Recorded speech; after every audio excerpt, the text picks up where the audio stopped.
Okay. Well, hi and welcome, Yara. Hi, hello Meg. Hi.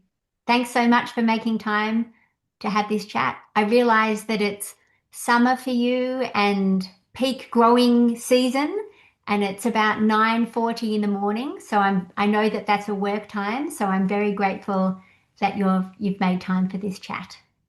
Thank you. I'm happy to be here and share about myself and the farm. Mm. So I'd love if you're happy to just to start by introducing yourself. Okay, so my name is Yara Dowani. I'm from Jerusalem originally, and I grew up in Jerusalem. Um, so yeah, I'm part of OMSAN Farm since 2018.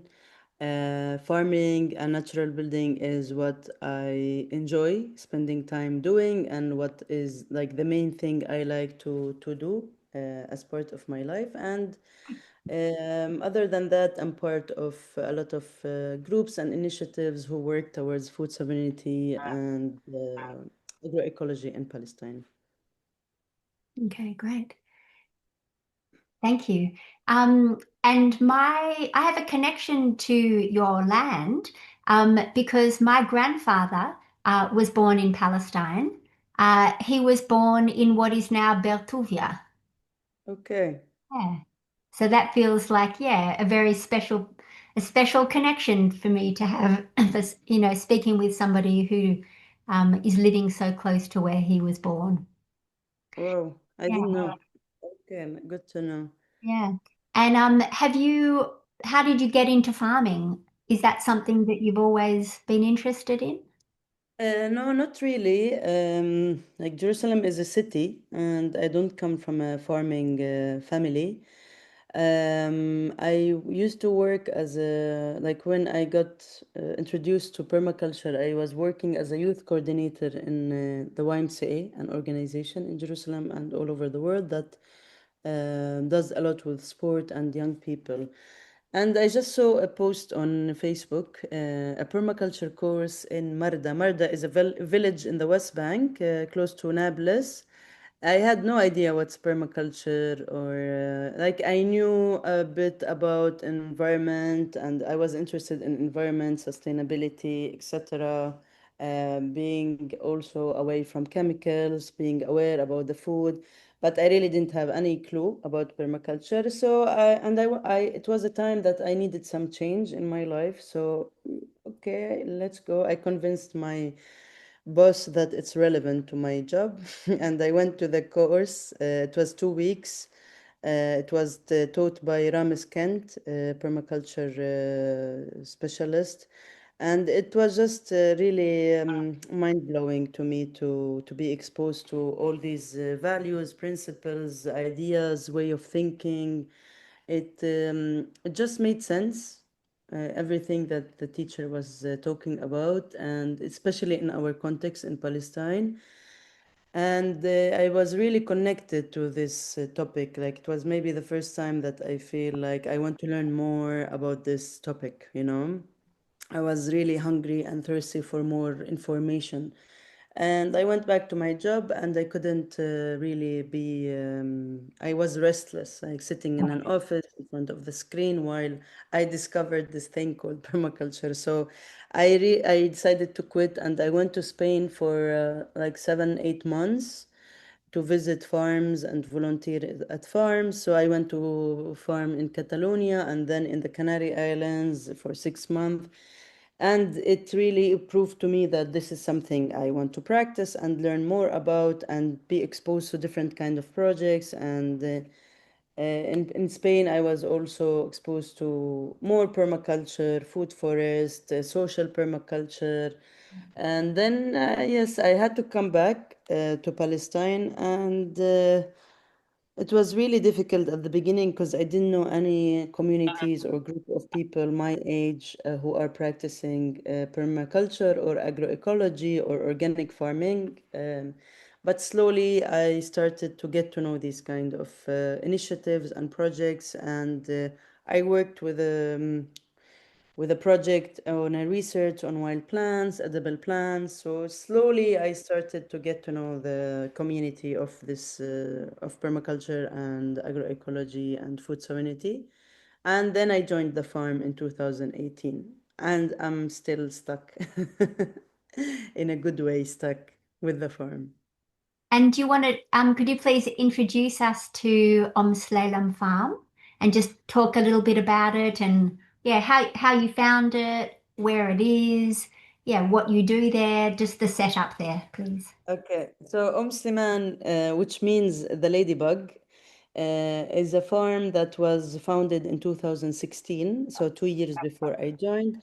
It was founded by Muhab, who is from Jerusalem, and Muhammad from Gaza, on the land of Bil'in. Bil'in is a village, it's like 40 minutes drive west of Ramallah. Ramallah is the main city where I practice food sovereignty and farming. And it was founded on the land of Abu Ala Mansour, who's the landlord. So none of us own the land. It belongs to Abu Ala Mansour, who generously offered his land to Mm. be used for this project for 5 years, and it was renewed after. So they founded this farm to, first of all, regenerate it and produce chemical-free products. And since day one, it is founded on a community-supported agriculture model, which is a marketing model that connects farmers to consumers. We call them members. So it started with 8 members, and it grew year after year. So I got to know this project through a friend, Lama, who I'm always grateful for, because she was, when I came back and I was a bit like really frustrated and not feeling that I fit anywhere here, and that I'm speaking about things that no one really cares about. She was telling me that you need to meet my friend Muhab. You speak the same language. Like we both speak Arabic, but it's like the same language of permaculture and farming. And so one day she took me to the village. She had really good connection with the village because the village is known for its popular resistance. It was the first time, or one of the very few times, that Palestinians could change the track of the separation wall or apartheid wall.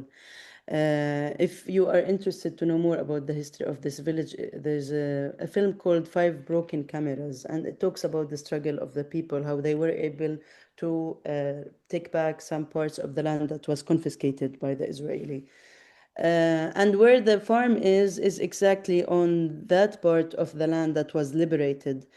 And so it means that it's very close to the wall and very close to an illegal Israeli settlement in our face. But it also means that if if the people couldn't take back the land where the farm is, would be an Israeli settlement now.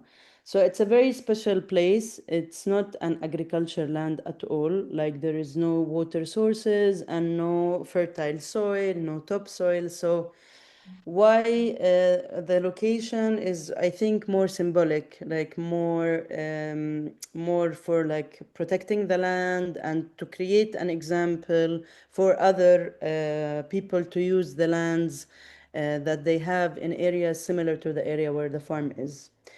So she took me to. Shall I continue the story? Yeah, yeah, Okay, so please, she thank took you. me to the farm, and it was the first time I am there, and I was shocked by the huge size of the settlement. I was back then. I was coming back from Tenerife, like an island in Spain, and I was surrounded by 6 other islands and sunsets. And Mm. so, even though I'm from Palestine, but still, I was really shocked by how close the settlement is. And I don't know, it didn't look like what I envisioned. Like for me, when I learned about permaculture and went to visit other projects in Spain, it was more about not only planting and harvesting, it was more about lifestyle and other elements in permaculture that we believe in. Um, so yeah, I just saw rows of raised beds and some vegetables. It was, I think, also hot summer. I got stung by a bee in my front.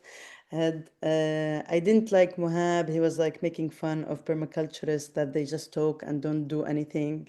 So it wasn't really a very pleasant day, and I didn't feel like I want to come back to this place. And slowly, with the time, I started to get to know Mohab more and to know that he has very similar vision, but he was alone at the farm working and with a very difficult circumstances. So, yeah, slowly I started to go more to the farm and work part time and then full time, and then Mohab had to leave to France, and I was managing the farm alone at some point, like 2 years later. So the farm is, yeah, it's 1.4 hectares, but we don't use it all. Like we have been able to regenerate maybe half of it, but we fenced the whole land to protect it. Our main thing during the winter, let's say, is to produce vegetables and do baskets for our members. We produce for 25 to 30.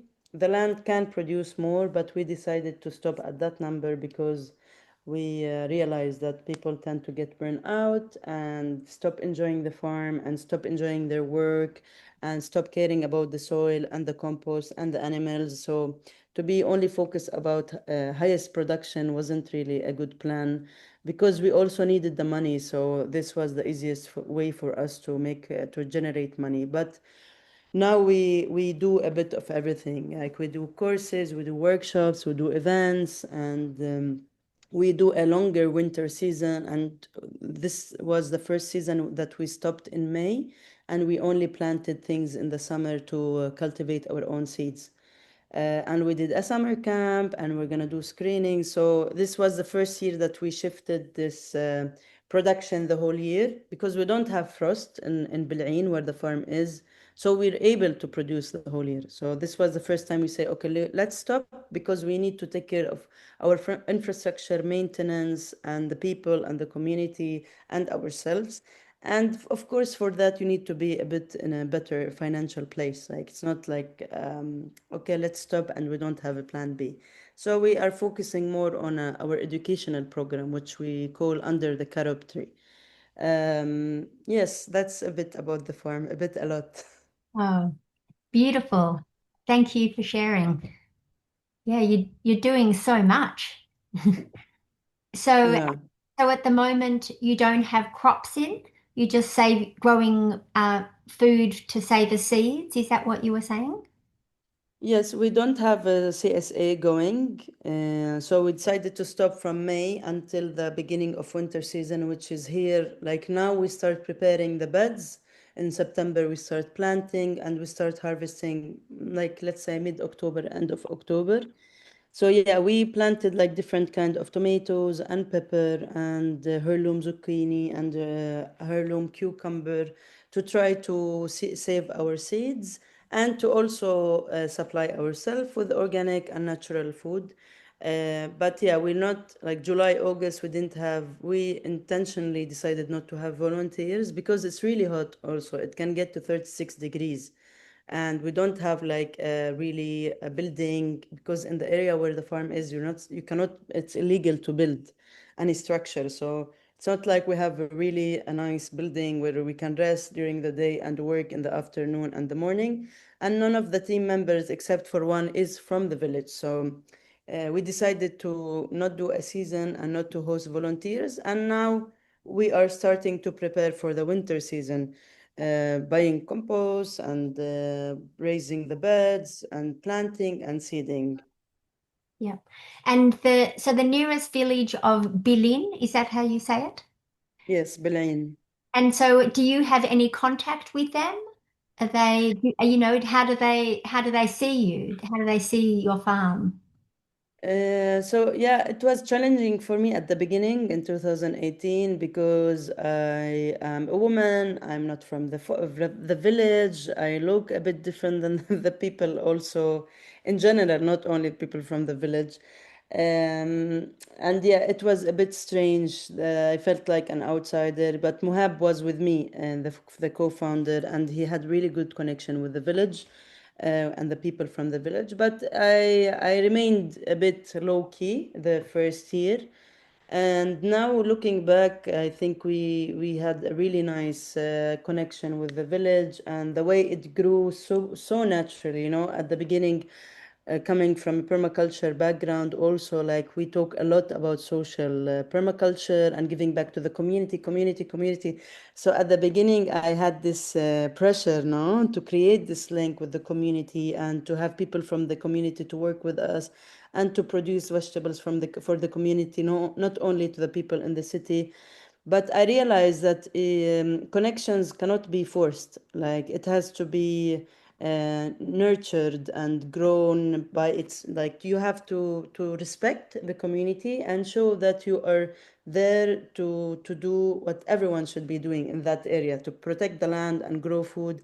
And I think with the time, seeing us every day going, no matter if it's winter, raining, very hot, land, like Workers' Day, holiday, we go, like seeing us every day, and also saying that where we are in the village is like in the front line. It's like really close to the wall, and people have land there. So we're like the connection between the village and that area. We're like the also the people who observe what's going on all the time, because we're there on a daily basis. So if there is a fire, we contact the village. If there is something, the army, we contact the village. So I think people seeing us every day and also respecting the village customs and tradition. Like we have maybe not similar traditions in the city, but we are there in their house, in their land. So now I would say that we have really nice relationship. We have guys from the village working with us. We have one team member who's a woman last year from the village. And yeah, people come to visit us. We had a summer camp with the children of the village, 50 children. So I would say it's really nice. Everyone knows us in the village and everyone likes us and support us. So, and the landlord is from the village. We have a nice connection with the village council. They support us with water and with the. So it's really nice to see how it slowly grew and became really strong relationship, because otherwise you cannot maintain a project in a place that you don't feel like you're welcomed.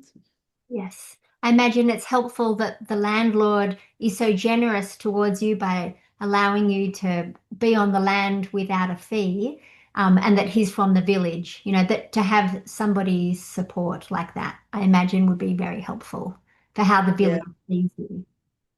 Definitely. And here in Palestine, it's really expensive to buy land. Like for young people, like when we started, for young people, it's really difficult.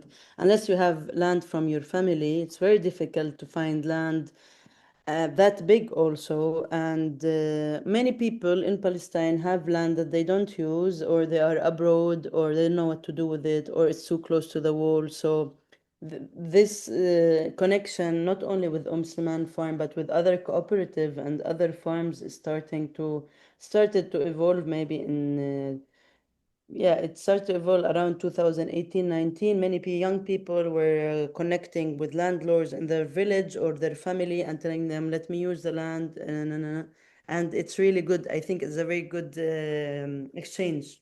Yeah. That's wonderful. And the 25 to 30 members or families, are they from, like, where do they live? Are they locals? Are they further afield? Are they in Jerusalem? Where are they? No, they are in Ramallah, which is the closest city, closer to Bil'in.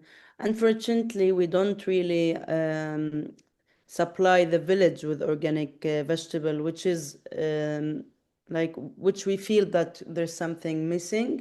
But what we did last year during the month of Ramadan, the month that people fast, we supplied like families. Every week we were supplying 5 families with 5 baskets, anonymous families.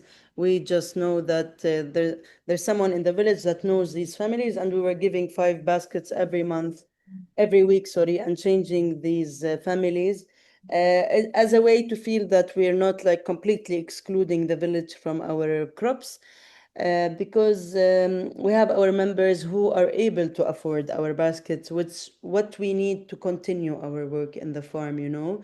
So we have the members are people who live in Ramallah, or they are able to pick up the baskets from Ramallah. But as well, like people from the village come and visit us and take some crops sometimes, and we don't also charge them. Like we make them feel that it's also a community farm. So, but mainly our members who are also very committed, like some of them since 2016, the same people. People who want to support the farm, support us, and they also want to support local produce and not, they don't want to buy Israeli products, and they want to also consume chemical-free products. Yeah, yeah, beautiful. And being so close to the wall, the separation wall, do you ever have interactions with, the people who live in the settlement, on the other side, or the soldiers or the army? Is that ever an issue? So the issue is more the Israeli army. The people who live in the settlement, even though the settlement is very close, it's we have a wall that they cannot really come and pass the wall. So I think we are lucky with that issue because other farms close to settlements have constant attacks, and they burn their olive trees and they attack their greenhouses. So I'm really glad that, at least, I'm not glad for the wall, please don't get me wrong, but I'm glad that we don't face any attacks from settlers, because this would be another layer of threat and of fear and of not being able to leave volunteers sleep alone in the farm. But we have issues in regards to the Israeli army, which got really more and bigger since October 2023. We stopped having the ability to access all parts of the land, especially the part that is closer to the wall. It was very difficult to we like some days you would have the army with the snipers pointing at you, and you don't feel like you can move freely. You don't also know what to expect, if they will have any reaction all of a sudden. So it wasn't. We had the army coming to the farm and demolishing one of our shaded and seating area. One time they came and questioned us and took pictures of us and the ID and asked us to talk to the children, that they would stop throwing rocks at the wall. So like it's really yeah, it's like an occupation. It's an Israeli militarily control area. So you're always feeling that any moment they can come and demolish or come and confiscate the land or come and question you. So this creates a feeling of temporality and uncertainty. I know that we are able to be in the farm now, but I don't know tomorrow. I don't know if I will go today to the farm and see another area demolished, or if one day they will come and cut the water. So you live in this constant alert that something will change or become more challenging in the farm. We don't take things for granted. And how far away do you live from the farm? I am like between Jerusalem and Ramallah. I live in Jerusalem, but the farm is closer to Ramallah. So let's say 1 hour Okay. to go and 1 hour to come back. And do you ever get harassed or hassled going between your home and the farm? Is that ever? Um, Freedom of movement is an issue in Palestine, and it's a big, big challenge. And especially after October, really, it feels like before October there was something, a situation, and after October 23, there is another situation. But uh, like Palestine is really small, so people have to move all the time. Like you can live in Ramallah and work in Jerusalem, and your father is in Nablus. But with this restriction of movement, like the number of checkpoints and barriers and gates surrounding the West Bank is suffocating and unbelievable. Like sometimes to get from one point to another that is half an hour, you can spend 3 4 hours and no one cares. They just close the gate and open whenever they want. So it is very challenging and it's very tiring, and it takes many hours for people. And also crossing between Jerusalem and Ramallah means that you cannot also transfer vegetables between Ramallah and Jerusalem. So we cannot supply members in Jerusalem with vegetables or with eggs or whatever. So it's yeah, it's very difficult to move and very challenging and very draining to move between places, even from Ramallah to another village next to you. It's not something that you say, okay, let's jump in the car and visit this place or that. It's always something that you need to check and see if you can pass or not, if there's traffic or not, if there's soldiers or not, or settlers or not. And do you need to show identification when you're going through the checkpoints? Is that a thing? Yes, yeah. Especially if you're coming out of the West Bank into Jerusalem, because people who are born in the West Bank cannot access Jerusalem or Jaffa or Haifa or the coast. They cannot travel through the airport of Tel Aviv. They have to go through Jordan. So, me, because I was born in Jerusalem, I have a Jerusalem ID which allows me to move around different places in Palestine, excluding Gaza, of course.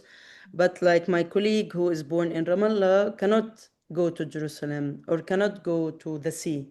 So they can only move around the West Bank. Wow. And the taking of vegetables, you can't take them into Jerusalem. Is that because of the Paris Agreement that I don't prioritizes Israeli goods? I think I'm not sure which agreement could be. I'm not sure, but you cannot get anything inside. Like even if you're on that checkpoint and they find a bag of garbage that you forgot to throw. You know, sometimes how you put in a trunk a bag of garbage and you want to throw it and you forget. They don't allow you in. Like garbage, vegetables, food, eggs.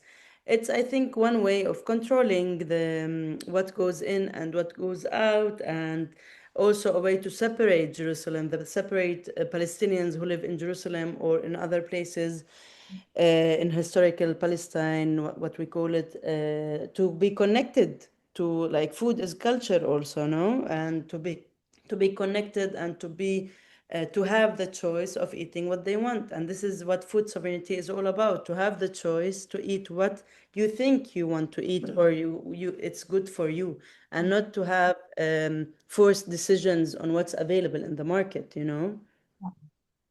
And so when you first started, so you did started the course at the permaculture course, but you didn't really know what permaculture was. And then, I guess my question is, has your motivation for practicing permaculture and for farming, has that changed since October 2023? um I think because we have been living under occupation, so the vision and the principles around what we do is always there, that we are dependent on the Israeli occupation and we need to be independent in terms of water, energy, food, seeds, that we have restriction on movement, on water, on energy. So I don't think before and after changed a lot. I think throughout the years in general, I tend to get exposed more to different kind of practices. Like I didn't want to be only focused on, like, not being able to receive any other techniques than permaculture. I wanted to be open to agroecology and traditional way of farming in Palestine and food forests. And then syntropic, I got really interested in syntropic farming. And so I think the farm now have a mix of practices. Like I don't say it's a permaculture farm or agroecology farm, or it's a CSA farm, because it's what makes it special. But we mix a lot of practices depending on what are the resources that are available, and the let's say the motive or the aim at the end is always the same: to take care of the land, of the soil, of the ecosystem, of the people working at the farm, which can be applied in permaculture, but also it's important in agroecology. And um, so I would say that throughout the years, I tend to be open to more techniques and not treating permaculture as a religion or a Bible or a Quran. It's just to be open and saying, okay, maybe this in permaculture doesn't work for me now. I will use something else. So I would say the farm became a mix. But after 2023, it became obvious how important what we do, like seeing what's happening in Gaza, the full destruction of people and land and soil and water and seeds and crops and everything you can think of when we think about culture and people, makes you want to really hold tight to what you have and to really think that, okay, this seed that I think is not important might be the most important thing in your life if something. And I don't think what is happening in Gaza is won't happen to all Palestinians, you know. It's not something that it's far from our minds. So I think the more after October 23 also we became more like holding tight more to what is really important to the continuity of Palestinians and Palestinian agriculture and culture, you know, and to archive and to document and to learn and to teach and to save seeds has been more important, I think, since October. Yep. Oh, thank you. I wanted to also ask you about your family. Are they still in Jerusalem? Yes. Your parents, and what do they think about what you're doing, about your life choices? That's an interesting question. So my mother is from Gaza actually, and my father is from Jerusalem, and they met when they were in the university, and they settled down in Jerusalem, and they raised a family.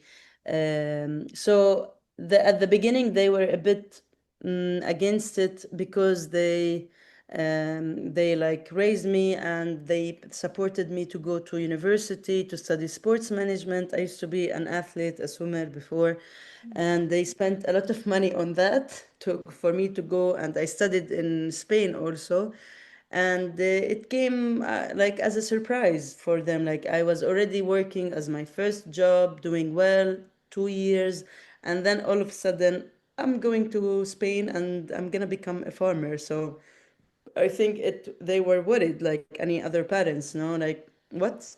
Like farmer? Where did this come from?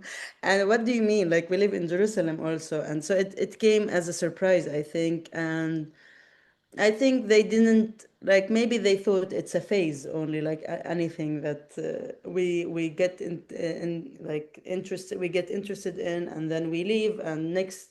So I was really 23 also. It's an age that you think you know everything and you know what you want to do, but it's like not really the reality. So at the beginning, they were like, "Yet you need a job and you need salary and you need consistency with that and stability and security." Also, my parents are like from the Oslo generation, which was a very like difficult. We are the Oslo generation. Sorry, my parents went through like before the Oslo agreement and a very unstable moments of their life, you know.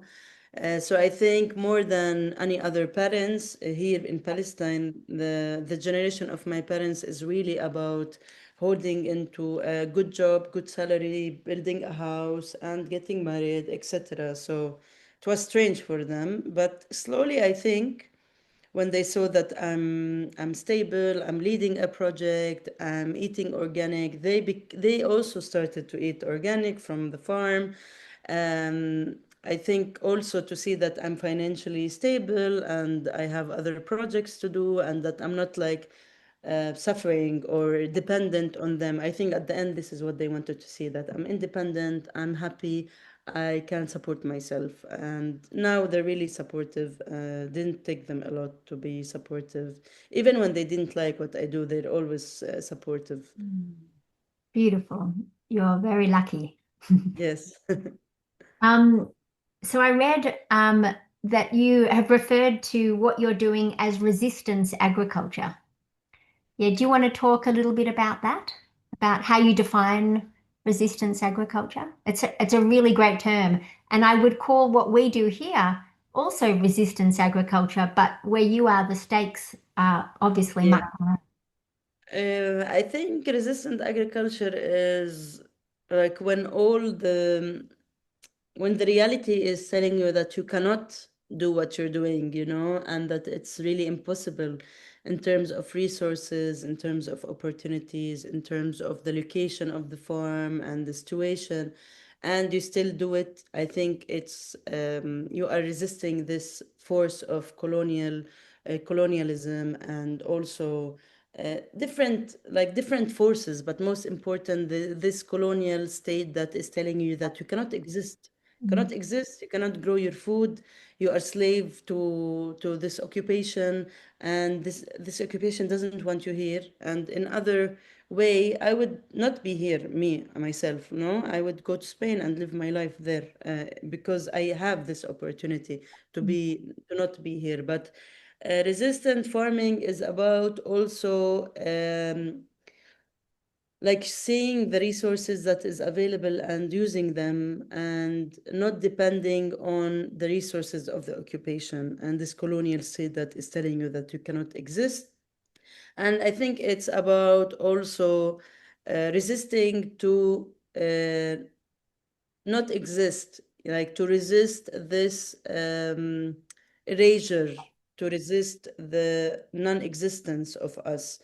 This is in my perspective what is resistant farming. That despite all the challenges, Omsiman Farm is able to still exist after 9 years, 9 years and a half. And in the circumstances that it exists in, it's really a great thing. And I don't think it's really easy to say that a farm where it is, with the resources, with the circumstances, was able to maintain itself for 9 years and a half.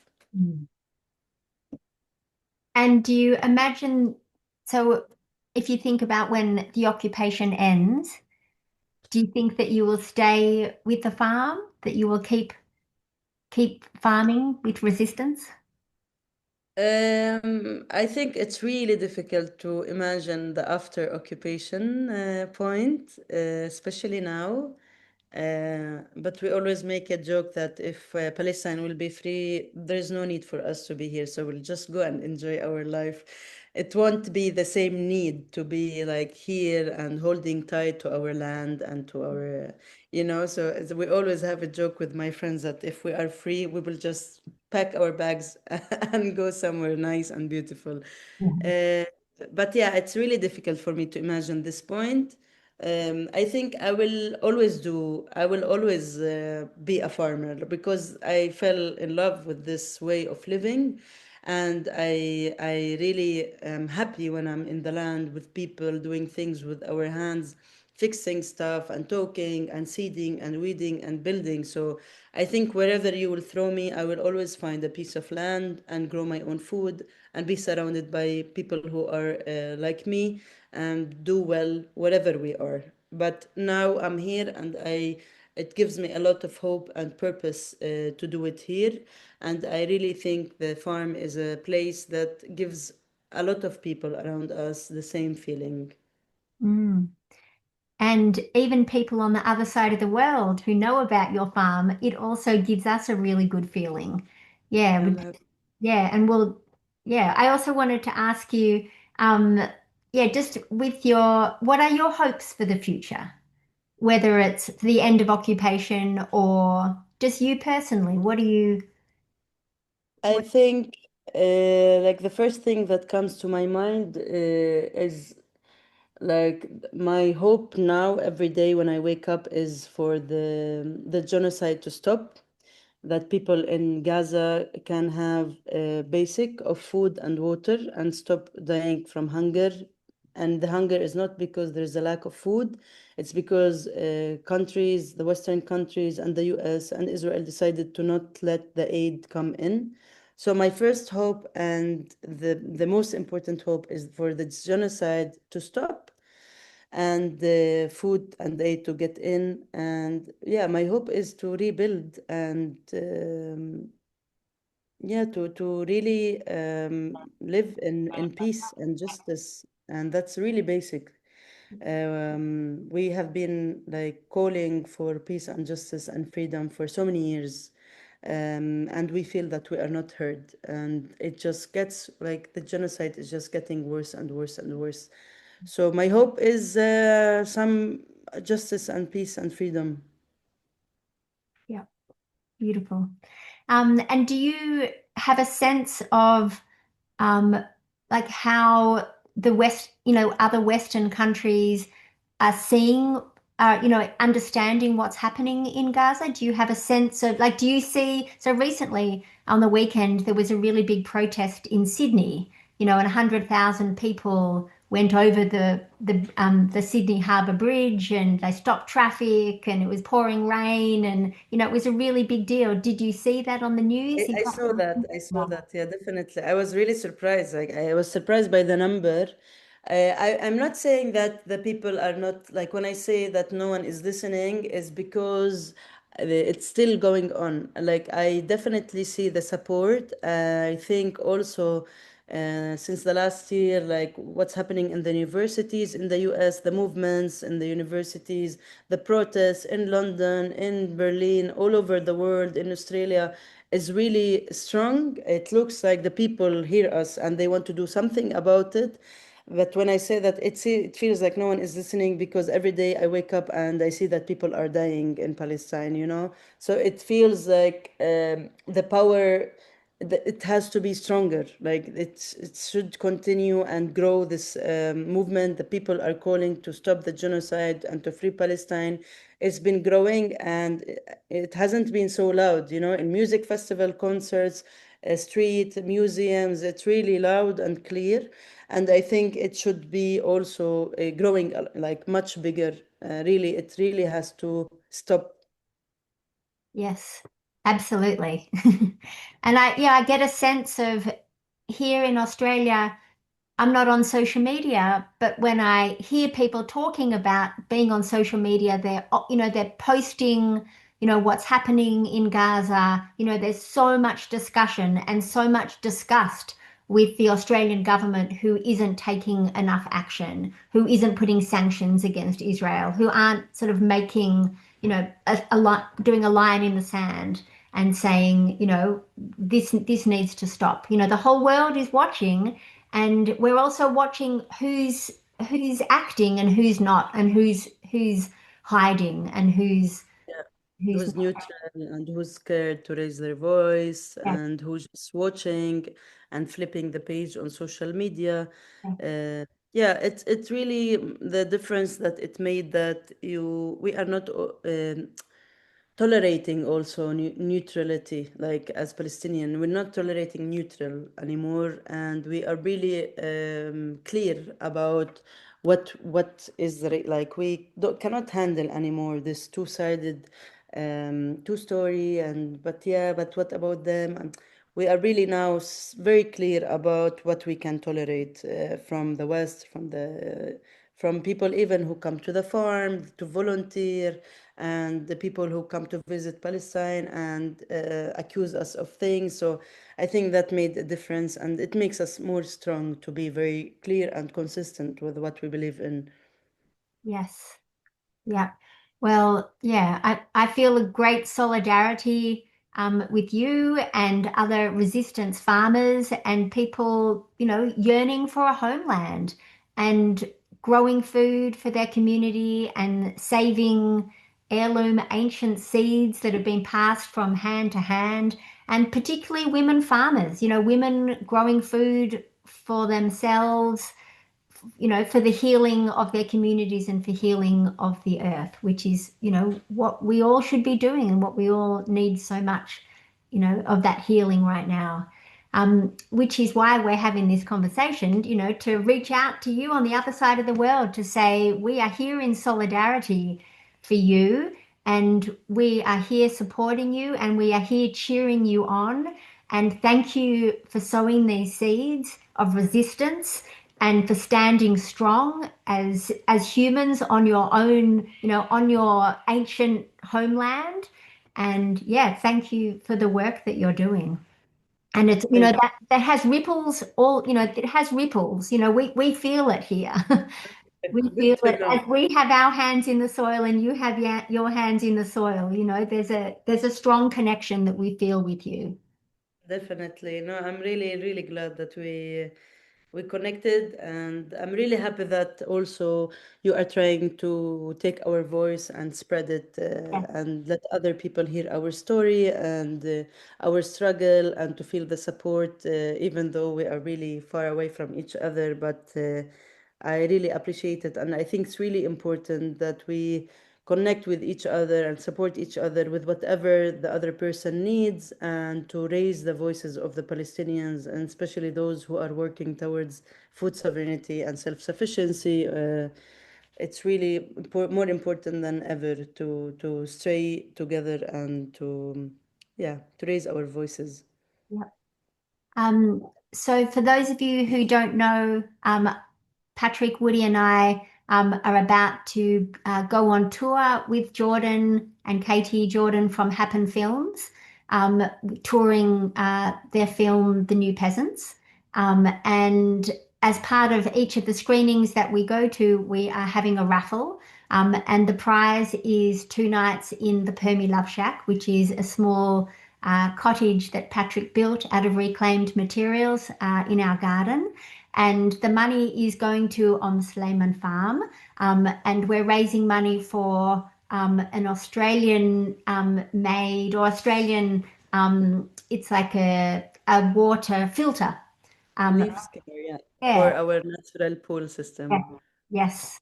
Yep. So also, if people aren't able to get to our screenings but would like to donate money, if you go to our website, artistasfamily.is, and head to the click on support, and you can make a donation. And if you just put next to your name, Om Slayman Farm, and then we can put that towards the item that we're going to send you.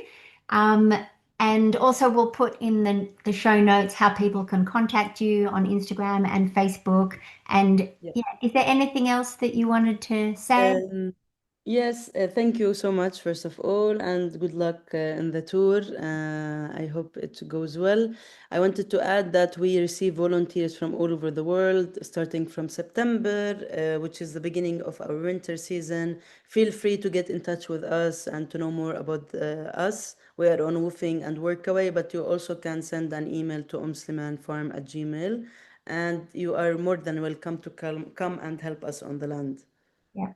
Well, one day I hope that we get to meet in person, and I would love to come and volunteer with you. That And would be likewise, amazing. we also take volunteers from September onwards. So you're in the warmer months.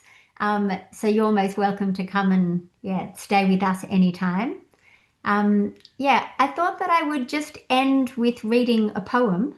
Um, it's by a Palestinian writer. It's by Mahmoud Darwish, who I'm sure you know.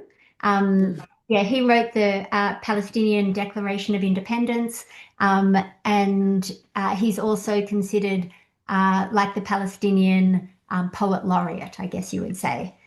So I just thought that I would read this because I found it and found it very moving. It's called On This Land by Mahmoud Darwish. We have on this, and just wanted to say it's obviously been translated from the Palestinian. We have on this land that which makes life worth living. We have on this land all of that which makes life worth living. April's hesitation, the aroma of bread at dawn, a woman's beseeching of men, the writings of Aeschylus, love's beginning, moss on a stone, mother standing on a flute's thread, and the invader's fear of memories. We have on this land that which makes life worth living. September's end, a woman leaving 40 behind, with all of her apricots. The hour of sunlight in prison, a cloud reflecting a swarm of creatures, a people's applause for those who face their own erasure with a smile, and the tyrant's fear of songs. We have on this land all of that which makes life worth living. On this land, the lady of our land, the mother of all beginnings, and the mother of all ends. She was called Palestine. Her name later became Palestine, my lady, because you are my lady. I have all of that which makes life worth living. It's so beautiful. It's a really moving poem. Yeah. Yeah. Yeah. Well, thank you so much, Yara. Thank you, Meg. It Yeah. was really nice to chat and exchange. Yeah, likewise. So we'll share this link with you if you would like to, yeah, share it with your network and we'll share it with ours. And yeah, let's stay in touch and we look forward to sending you the water filter. Thank you, and I hope to see you on your land or in OMSAN Farm one day. Yeah. Okay, bye. Bye.